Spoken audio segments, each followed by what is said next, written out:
பேரன்புமிக்க புயலோசை வலையொலி நேர்களே அனைவருக்கும் வணக்கம்.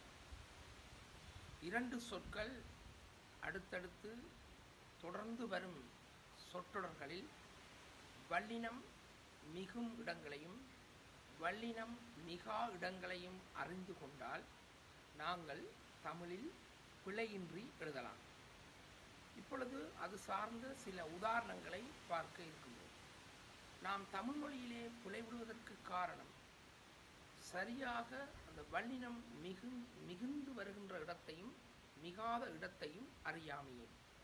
இது பற்றிய இந்த வல்லினம் பற்றிய அல்லது வல்லினம் மிகுதல் மிகாமை பற்றிய பதிவுகள் புயலோசை வலையொலியிலே பலவற்றை இட்டிருக்கின்றேன். அவற்றை பார்த்து தெரிந்து கொள்ளுங்கள். இருந்த போதிலும் இன்று இந்த வல்லினம் மிகா இடங்களையும் மிகும் இடங்களையும் பார்க்கலாம். ஒரு மிதிவண்டிக்கு அல்லது ஒரு சைக்கிளுக்கு அல்லது துவிச்சக்கர வண்டிக்கு நாங்கள் அதனுள்ளே ஒரு போல்ஸ் ஒரு இரும்பு குண்டை போடுவதை தவிர்த்தால் அந்த மிதிவண்டி எவ்வாறு ஒரு நேரான பாதையில் பயணிக்காததை போன்றுதான் இந்த ஒரு வல்லினம் மிகுதல் மிகாமையை நாங்கள் பயன்படுத்தினால் எவ்வாறு ஒரு மிதிவண்டி ஒரு சமாந்தரமாக பயணிக்காமல் தன்னுடைய ஒரு இடைஞ்சலை தருகின்றதோ போக்குவரத்துக்கு, அவ்வாறு தான் இந்த தமிழ் எழுத்துக்களை நாங்கள் புணர்த்தி எழுதுகின்ற வேளையிலே பார்க்க வேண்டும். சந்திப்பிழையின்றி, அதாவது இரண்டு சொற்கள் ஒன்றோடொன்று சேர்ந்து வருகின்ற சொற்றொடர்களிலே நாங்கள் சந்திப்பிழையின்றி எவ்வாறு எழுதுவது என்பதை இன்று சுருக்கமாக இந்த பதிவிலே பார்க்கிறோம். பாருங்கள், வல்லினம் மிகும் இடம் மிகா இடம். வல்லின எழுத்துக்கள் உங்களுக்கு தெரியும். அதாவது தமிழ் மொழியில் இருக்கின்ற மெய்யெழுத்துக்களை 6 வகையாக மெய்யெழுத்துக்களை 6 வகையாக பிரித்து கொள்ளலாம். அதாவது வல்லினம் 6, மெல்லினம் 6, இடையினம் 6. அந்த 6 வகையான எழுத்துக்களிலேயும் 6 3 18 மெய்யெழுத்துக்கள் இருக்கின்றன. அந்த 18 மெய்யெழுத்துக்களிலே 3 இனத்தின் அடிப்படையிலே 6 வகையாக, அப்போ கசட வர என்று 6 வகையான எழுத்துக்களை நாங்கள் வகைப்படுத்திக் கொள்ளலாம்.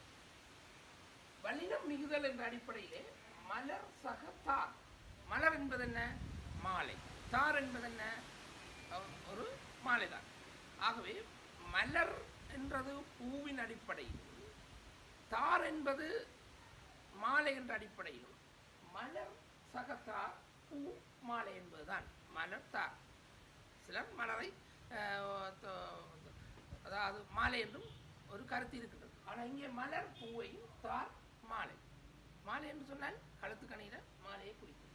ஆகவே மலர் தார் என்பது நாங்கள் இதை இவ்வாறு மலர் தார் என்று எழுதினால் இது ஒரு வினை தொகை என்று தெரிஞ்சிருக்கும். அதாவது மலர்ந்த தார், மலர்கின்ற தார், மலரும் தார் என்று 3 காலத்துக்கும் பொருந்தி வருவதைத்தான் நாங்கள் வினைத்தொகை என்று சொல்லுவோம். மலர்ந்ததார், மலர்கின்றதார், மலரும் தார், நிகழ்காலம், இறந்த காலம், எதிர்காலம். அதே மாதிரி மலர்த்தார், நாங்கள் இதில் ஒரு இத்தனை போட்டுட்டோம். மலர்த்தார் என்றால் மலரால் செய்த தார், மலரால் செய்த மாலை, பூவால் செய்த மாலை. அப்ப மலர்த்தார் இத்தனை என்பது ஒரு கருத்தாக இருந்தது. மலர்த்தார் என்பது இது ஒரு வினைத்தொகை. மலர்ந்ததார், மலர்கின்றதார், மலர்ந்தார் என்று குறிக்கும். ஒரு சின்ன ஒரு எழுத்து இத்தனை என்பதை நாங்கள் தவிர்த்ததற்கு தமிழினுடைய அந்த கருத்து வேறுபடுவதை மாறுபடுவதை காணலாம். பாருங்கள், அலைகடல் என்பது வினைத்தொகை. அலைகின்ற கடல், அலையும் கடல், அலைந்த கடல், அதாவது அலைந்து ஆடிக்கொண்டிருக்கின்றது இதை குறிக்கின்றது. ஆனால் அலைக்கடல் என்பது 2ஆம் வேற்றுமை தொகை. அதாவது உருவும் பயனும் தொக்க வந்ததுன்னு சொல்லலாம். இது நீங்கள் கடந்த பதிவுகளுடைய தொடர்ச்சியை பார்த்திருந்தா தான் விளங்கும். அலை கடல் என்பது 2ஆம் வேற்றுமை. ஏனென்றா அலையை உடைய கடல். அங்கே நாங்கள் இப்போ அலைக்கடலை எந்த வகையிலே பயன்படுத்துகின்றோம்? அலைகின்ற கடலாகவா அல்லது அலைந்த கடலாகவா அல்லது அலையும் கடலாக பயன்படுத்துகின்றோம். அலைக்கடல் என்பது 2ஆம் வேற்றுமை தொகை, உருவும் பயனும் தொக்க வருகின்றது. அவங்க அலையுடைய கடலை குறிக்கின்றோம். ஆகவே இங்கே கருத்து வேறுபாடு. தந்தப்பட்டி என்பது தந்தப்பட்டி ஒரு ஆளுங்களுக்கு தருகின்ற பட்டி இப்பென்ன போடாமல் எழுதுறோம் என்று சொன்னால் அந்த தந்தப்பட்டி எங்கே வருதுன்னு சொன்னால் பேரைச்சத்துக்குள்ளே வருது. பெட்டி என்பது பெயர், தந்த என்பது பெயரடையாக வந்து ஒரு பேரெச்சத்தை குறிக்கிறது. ஆகவே தந்த பெட்டி, தந்த பெட்டி பேரெச்சம். தந்த பெட்டி என்று இப்பண்ணாவை நாங்கள் போட்டு எழுதுகிறோம் என்றால் தந்தத்தால் ஆன பெட்டி, தந்தம் யானையினுடைய தந்தம், அதால் ஆனப்பட்டி என்பதை அது எங்கே வருகின்றால் மூன்றாம் வேற்றுமையை குறிக்கின்றது. ஆகவே தந்த பெட்டி என்று இப்பண்ணா போடாமல் எழுதிக்க ஒரு கருத்தையும், தந்த பெட்டி என்று இப்பண்ணா போடைக்க இன்னும் ஒரு கருத்தையும் குறிக்கும். ஆகவே இதில் நாங்கள் கவனமாக இருக்க வேண்டும். வல்லினம் மிகுகிறது. அவ்வாறு தான் பாருங்க. நாடி துடிப்பு, நாடி துடிப்பு. ஒருவருடைய நாடி துடிப்புன்றேக்க நாடியும் துடிப்பு உண்மை தொகை வேறு, நாடி வேற துடிப்பு வேறு. ஒரு நாடி, இந்த நாடி இப்போ கையில் பார்க்குறோம், கை நாடி துடிப்பு பார்க்க இதில் ஒரு நாடி இருக்குது, துடிப்பு இருக்குது. அப்போ நாடியும் துடிப்பும் வேறு. ஆனால் நாடி துடிப்பு என்பது நாடியினது துடிப்பு, நாடியினது ஆறாம் வேற்றுமை தொகை நாடி துடிப்பு. அப்போ நாடி துடிப்புன்னு தான் எழுதணும். இப்போ நாடியும் துடிப்பும் என்று எழுதியக்க நாடி துடிப்பு உண்மை தொகை, நாடி வேற துடிப்பு வேறு.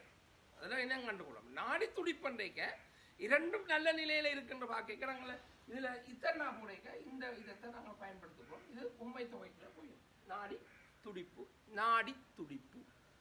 அவ்வாறுதான் அடுத்த சொல் தோப்புகள். தோப்புகள், தோப்புகள் என்று நாங்கள் சேர்த்து எழுதுகிறோம். முடியும் எந்த ஒரு இடவழியும் இல்லை. இப்போ இங்கே பல தோப்புகளை குறிக்கும், பல தோப்புகள், அதாவது தென்னந்தோப்பு, பல தோப்புகளை குறிக்கலாம். அவ்வாறு தோப்புகளை இதில் ஒரு சின்ன ஒரு இடைவெளி இக்கண்ணாவும் போட்டு இக்கண்ணாவையும் நாங்கள் மிகுந்து இந்த இடைவெளியை விட்டு எழுதுகிறோம். அதான் பாருங்க, ஒரு இக்கண்ணா என்ற எழுத்தை போட்டு அதில் ஒரு இடைவெளி விட்டு இந்த இதில் எழுதப்பட்டிருக்கின்ற நாங்கள் பார்த்துக்கொள்வோம். இப்போ உதாரணத்துக்கு பாருங்கள், இந்த புத்தகத்தில் நீங்கள் பார்த்தீங்கன்னா இது விளங்கிக் கொள்ளலாம். இதில் இக்கண்ணா போடுவோம். தோப்புகள், பல தோப்புகள், தோப்புக்கள். தோப்புக்கள் என்பது என்ன? தோப்புல, அதாவது பழந்தோப்புகள்ல இருந்து எடுக்கப்பட்ட கல். அதாவது இந்த இடைவெளியை விட்டு நாங்கள் இக்கண்ணா போட்டு சொன்னால் இந்த கருத்தை குறிக்கும். அவ்வாறுதான் பசிப்பிணி, பசிபிணி. பசிபிணி என்பது பசியும் பிணியும் வேறு வேறு. பசி வேறு, பிணி வேறு. பசிபிணி, ஒருவருக்கு பசிபிணி இருக்கு. பசிபிணி இருக்குண்டா என்ன? வடிவாக்க ஒரு ஆளுக்கு பசிபிணி, பசி பிணி இருக்கு. இன்னும் ஒரு ஆளுக்கு பசி இப்பிணி. இந்த ரெண்டு கருத்துமே வேறுடைய, இந்த ரெண்டு சொற்களுமே, இந்த சொற்றொடர்களுமே வேறு கருத்துடையவை. பசி பிணி என்றால் ஒருவருக்கு பசியும் இருக்கு, பிணியும் இருக்கு. அதாவது பசி என்ற அந்த ஒரு இதுவும் இருக்கு, பிணி என்று சொல்லப்படுகின்ற அந்த வருத்தமும் இருக்கு. ஆகவே அவரை நாங்கள் சொல்லிக்க பசிபிணி பிடித்தவர் என்று சொல்லலாம். அதாவது ஒருவருக்கு பசி இருக்கும், பிணி இருக்கும். எந்த நேரம் பாருங்க, சிலருக்கு பசி இருக்கும், வருத்தமும் இருக்கும். அப்போ அதை நாங்கள் பசிப்பிணி சொல்லலாம்.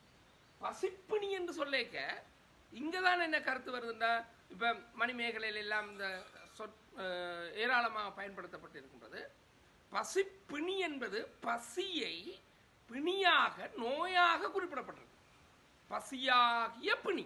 இங்கே என்ன பிணி? பசிதான் நோய். ஆனா இங்கே வந்து பசி வேறு, பிணி வேறு. அப்போ ஒரு சின்ன ஒரு எழுத்தை நாங்கள் வல்லினம் மிகுறதை போடுகின்ற இடத்திலும் போடாத இடத்திலும் அதனுடைய கருத்து மாறுபடுகின்ற தன்மையை நாங்கள் பார்க்கலாம். இவ்வாறு இந்த பல கருத்துக்களை நாங்கள் சொல்லிக்கொள்ளலாம். இப்போ உதாரணத்துக்கு ஓடிய குதிரை என்பதற்கும் ஓடா குதிரை என்பதற்கும் வித்தியாசம் இருக்கு. ஓடா குதிரை, ஓடா குதிரை என்று போடைக்க நாங்கள் அதை தொடர்ச்சியாக அடுத்தடுத்த பதிவில் பார்க்கலாம். அப்போ இவ்வாறு ஒரு சொற்கள், இரண்டு சொற்கள் ஒன்றாக வருகின்ற வழியிலே வல்லினம் மிகுந்த இடங்களையும் மிகா இடங்களையும் நாங்கள் அடிப்படையாக வைத்துக்கொண்டு இந்த கருத்து பிழையை தவிர்த்தால் ஒரு தமிழ் மொழியிலே ஒரு தரமான தூய்மையான சொற்களையும் சொற்றொடர்களையும் கையாளலாம். இன்று எல்லாருமே தவறுதலாக பயன்படுத்துகின்ற பத்திரிகைகள் இருந்தால் என்ன, எந்த ஒரு எழுத்து முறைகளிலுமே வருகின்ற தமிழ் சொற்களுடைய பயன்பாடு மிக மிக தவறுதலாக இருக்கின்றது. அதை குறைப்பதற்கு இவ்வாறான இந்த பதிவுகளை சில புத்தகங்களையும் சில இலக்கண நூல்களையும் சான்றுகளாக வைத்து அன்றாடமாக நாம் பயன்படுத்துகின்ற சில பிரயோகங்களை அடிப்படையாக வைத்து இந்த பதிவுகளை பதிவிடுகின்றேன். தொடர்ந்து இன்னும் ஒரு பதிவில் சந்திப்போம். அன்புடன் புயல்நேசன்.